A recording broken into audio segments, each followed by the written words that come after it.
கர்த்தருடைய பரிசுத்த நாமத்துக்கு மகிமை உண்டாவதாக. இன்றைக்கி என்னுடைய 2வது மக ஆனா பேபியன் தான் சாட்சி சொல்ல போகிறா.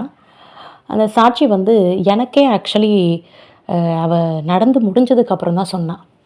அம்மா எனக்கு உட்காரும்போது எனக்கு வலிச்சிட்டு இருந்தது, உட்காரும்போது அப்படியே ஒரு மாதிரி வலிச்சிட்டே இருந்தது எனக்கு. ஆனால் நான் இயேசுவின் ரத்தம் ஜெயம் சொல்லிவிட்டு நான் படுக்க போகிறதுக்கு முன்னாடியே எனக்கு சரியாயிடுச்சு. நான் இயேசுவின் ரத்தம் ஜெயம் சொன்னேன், எனக்கு சரியாயிடுச்சுன்னு எனக்கு ஒரு டெஸ்டிமோனி சொன்னான். அப்போ நான் என்னுடைய பெரிய மகக்கிட்ட சொன்னேன். ரொம்ப சந்தோஷமாக எனக்கு ஃபீல் ஆகிடுச்சு. ஏன்னா அவளுக்கு ஏதாவது ஒரு விஷயம்னா அழுவா, ஏதாவது ஒரு வலிக்குது அப்படின்னா ரொம்ப அழுவா, சின்ன மக அப்படிங்கிறதுனால.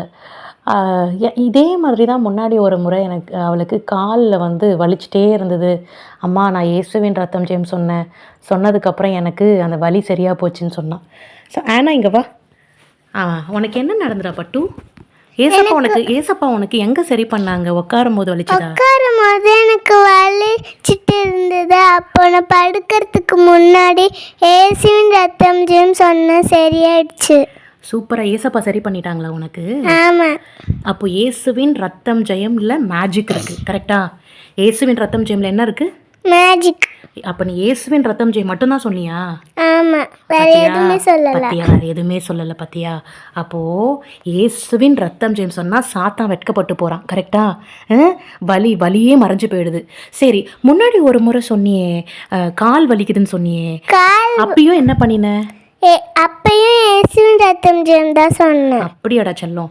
இயேசுவின் ரத்தம் ஜெயம் சொன்னால் அப்போ உனக்கு வலி மறைஞ்சு போயிடுது. இது 2வது டெஸ்டிமோனியா உனக்கு. ஃபஸ்ட்டு ஒரு முறை ஆண்டவர் சரி பண்ணியிருக்கிறாரு, 2வது முறை சரி பண்ணியிருக்கிறாரு. அன்னைக்கு கூட நீ அழுதுட்டு இருந்தியேம்மா, கால் வலிக்குதுன்னு சொல்லி. ஸ்கூலுக்கு போகிறதுக்கு முன்னாடி அம்மா என்ன சொன்னேன்? ஏசப்பா சரி பண்ணிடுவாங்கன்னு சொன்னா இல்லையா உனக்கு?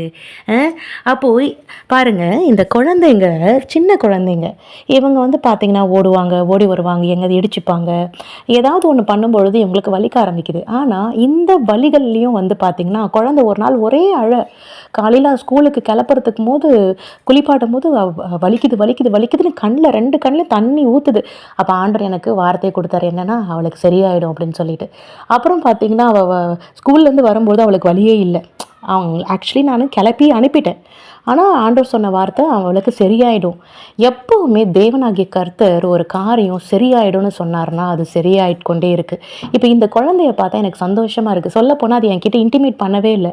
உட்காரும்போது வலிச்சிட்டே இருந்ததுன்னு சொல்லிச்சு. ஆக்சுவலி டெஸ்டிமோனியாக சொல்லிச்சு, அம்மா எனக்கு இப்படி இருந்ததுமா, நான் இயேசுவின் ரத்தம் ஜெயம் சொன்னம்மா, எனக்கு படுக்கிறதுக்கு முன்னாடியே எனக்கு வலி சரியாயிடுச்சுமான்னு குழந்தை ஆட்டோமேட்டிக்காக டெஸ்டிமோனி. அப்போ அவளுக்கு நான் முன்னாடி சொல்லி கொடுத்துருக்கேன், நீ ஏதாவது உனக்கு பிரச்சனைனா இயேசுவின் ரத்தம் ஜெயம் சொல்லுமா, ஏதாவது வலிக்குதுன்னா இயேசுவின் ரத்தம் ஜெயம் சொல்லுமான்னு நான்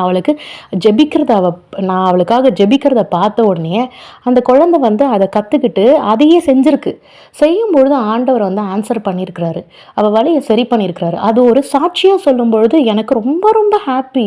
ஒரு அம்மாவுக்கு இதை விட என்ன சந்தோஷம் இருக்குது? குழந்தைக்கு இருக்கிற வலியை குழந்தையே அந்த ப்ரேயரை பண்ணி, அந்த ப்ரேயரை ஆண்டவர் கேட்டு அந்த விடுதலையை கொடுக்குறாரு அப்படின்னும் பொழுது எவ்வளோ சந்தோஷமாக இருக்குது. அதே போல் தான் என்னுடைய சரீரத்துலேயும் என்னுடைய ரைட் ஹேண்டை தூக்கி எங்கேயாவது ஒரு இடத்துல ஒரு பிரச்சனை அப்படின்னா நாங்கள் இயேசுவின் ரத்தம் ஜெயம் சொன்னேன்னு வச்சுக்கோங்களேன், உடனே அது மாயமாக மறைஞ்சிடும், இன்ஸ்டண்ட்டாக மறைஞ்சிடும். அதே போல் தான் குழந்தைக்கும் அவள் சொல்லும் பொழுது இன்ஸ்டண்ட்டாக மறைஞ்சிருக்கு. கர்த்தர் கொடாகொடி நன்றி, ரொம்ப ரொம்ப சந்தோஷம். அப்போ மேஜிக் எதில் இருக்குன்னா இயேசுவின் ரத்தம் ஜெயம்.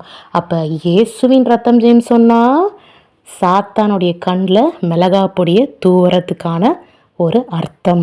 கர்த்தர் கொடாகொடி நன்றி. இந்த சாட்சியை கர்த்தர் ஆசிர்வதிப்பாராக. கேட்டுக்கொண்டிருக்கிற உங்களுக்கும் கர்த்தர் நிச்சயமாகவே உதவி செய்வார். அவரை கூப்பிடும் பொழுது நிச்சயமாகவே உதவி செய்வார். கர்த்தர் கொடாகொடி நன்றி. இயேசுவின் ரத்தம் ஜெயம், இயேசுவின் ரத்தம் ஜெயம், இயேசுவின் ரத்தம் ஜெயம்.